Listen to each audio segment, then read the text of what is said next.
Olá, estudantes.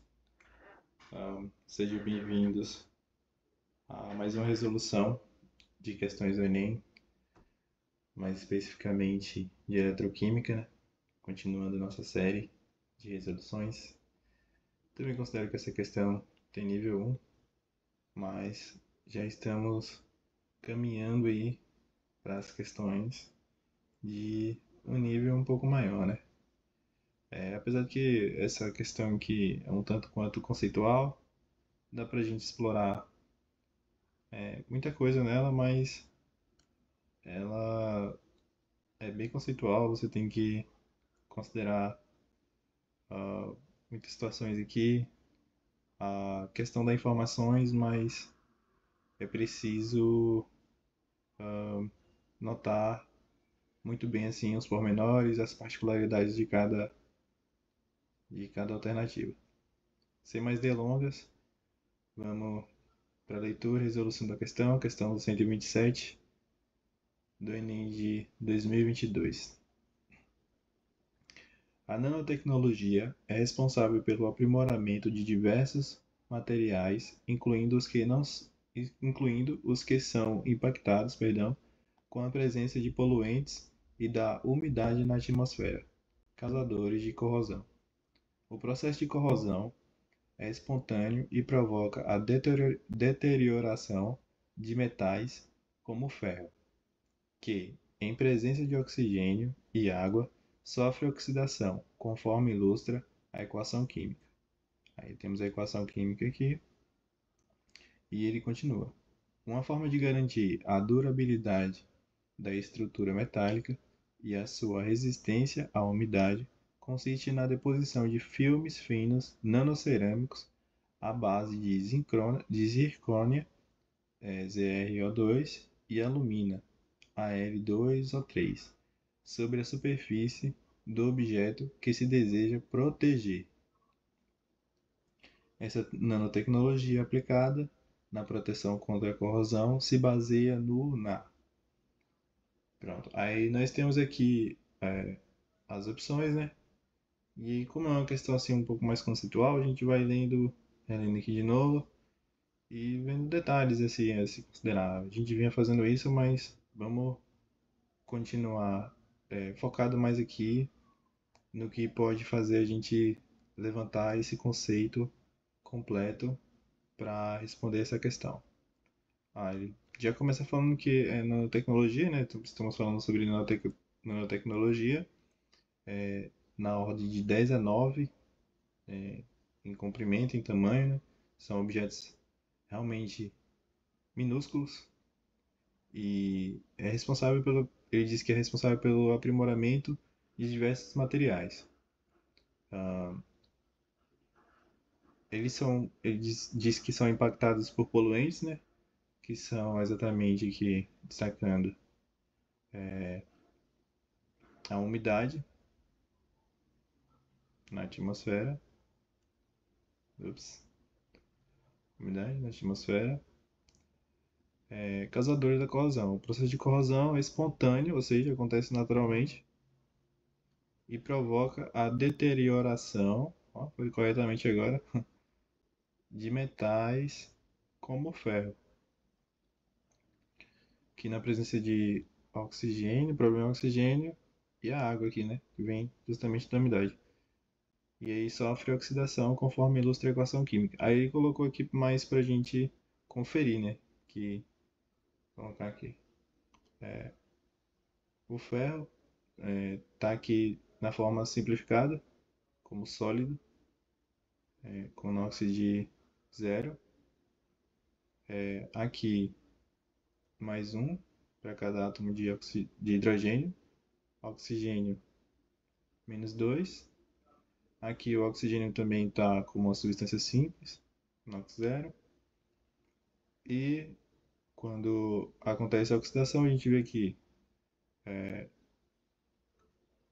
o oxigênio sai aqui para menos 2, reduz, ou se for considerar esse aqui, né? Esse oxigênio aqui está se reduzindo. E o ferro está passando de zero para essa forma oxidada aqui, mais 3. Aí vocês podem fazer o balanço de carga aí, mas a equação está aqui mais para demonstrar para a gente quem é que sofre oxidação, quem é que reduz, e mostrando que o ferro, nessa reação, ele sofre a deteriorização, que é o processo de oxidação. Uma forma de garantir a durabilidade da estrutura metálica e a sua resistência à umidade consiste na deposição de filmes finos. Ó, filmes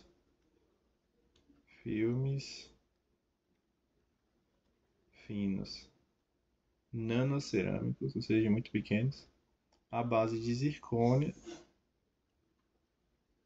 e alumínio, sobre a superfície do objeto que se deseja proteger. A nanotecnologia aplicada na proteção contra a corrosão se baseia no NA. Então vamos ver aqui as alternativas, né? Baseando nisso aqui que a gente já reuniu de informação, vamos ver, ó. Proteção catódica, que utiliza um metal fortemente redutor. Seria basicamente o ferro aqui ligado a uma outra substância, e essa substância aqui serviria de uma proteção catódica. A gente sabe que no cátodo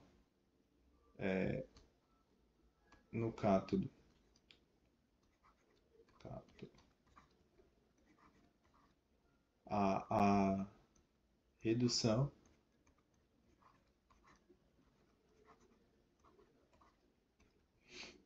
e aqui, ao invés de reduzir ou de se oxidar o ferro, oxida a substância que estaria nessa produção, nessa proteção catódica.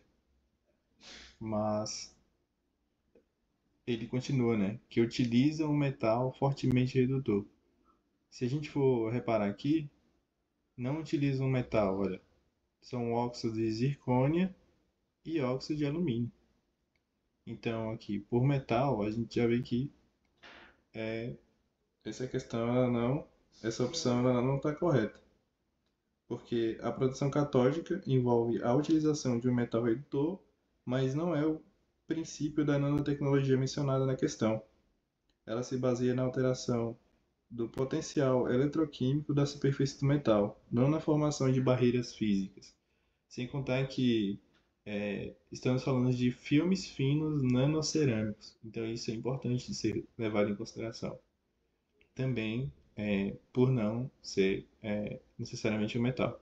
Aqui a zircônia está com o inox na sua forma de dióxido, né? Tipo, não é mais destacado. Deixa eu colocar aqui em vermelho. O inox aqui mais 4 e o alumínio mais 3. Ou seja, estão em forma de óxido e nos seus respectivos íons aqui, e eles não poderiam atuar dessa maneira. A letra B, ela fala sobre o uso de metais de sacrifício que se oxidam no lugar do ferro. Embora essa técnica de proteção seja eficaz, não envolve nanotecnologia. A utilização de metais de sacrifício é um método tradicional que não se relaciona com deposição de filmes finos cerâmicos. Ou seja, como os íons aqui nos óxidos estão em mais 4 e mais 3, eles não poderiam se oxidarem, porque já estão nos seus nos seus maiores NOx, 4 e 3. Então, essa questão aqui, coloca aqui de vermelho, é um metal, também não estaria na forma de metal, né? E essas questões elas são erradas, essas alternativas estão erradas por isso. Passivação do ferro que fica revestido pelo seu próprio óxido. A passivação envolve a formação de uma camada de óxido sobre a superfície do ferro, mas não é a mesma que a aplicação de filmes finos de zircônio ou alumínio. Embora possa proteger o metal, a nanotecnologia proposta na questão se baseia em materiais diferentes e em uma abordagem distinta. Ou seja, se a gente observar aqui, ó, não é o próprio óxido de ferro, são outros óxidos. É o óxido de zircônia e alumínio. Então, a questão C não é próprio óxido e não é passivação do ferro. A questão, ou a alternativa D. Nossa, eu tô falando questão. Acho que deve ser pela resolução de muitas, né? Mas enfim. A alternativa D diz o seguinte, ó, efeito de barreira que impede o contato com o agente oxidante. Ele fala sobre, exatamente aqui no enunciado, que são filmes finos nanocerâmicos à base de zircônia e alumínio, que causam esse efeito de barreira e impede o contato com o agente oxidante. Ou seja, esta opção descreve precisamente o princípio da nanotecnologia aplicada, que consiste na criação de uma barreira física com filmes cerâmicos que bloqueiam a interação com agentes corrosivos, como água e oxigênio, como ele define aqui na reação. Essa barreira ela envolve o material e impede que água e oxigênio possam agir sobre o material. Então a gente já vê aqui que a resposta é a letra D. Para terminar, vamos analisar a última questão. A última alternativa, galvanização, que usa outros metais de menor potencial de redução. A galvanização é um processo de revestimento de um metal com zinco para proteção contra corrosão, mas não envolve a nanotecnologia ou filmes cerâmicos discutidos. Mais uma vez, não é utilizado nem o óxido do próprio ferro e nem o zinco, que seria o mais correto a ser utilizado aqui. Ou seja, não dá para considerar metais. Então, pela definição do que propõe cada uma dessas alternativas aqui, tanto a A, quanto a B, quanto a E, pelas definições de metal e como essa proteção estaria disposta, a gente eliminaria 3 alternativas e ficaria entre a C e a D. E aí, considerando o efeito de barreira e a ideia também de apenas impedir o contato, de ser filmes finos sobre a superfície, a gente definiria aqui a alternativa D. Opa, vou colocar aqui de outra cor, né, porque está correto. Alternativa D como a alternativa correta. Até a próxima.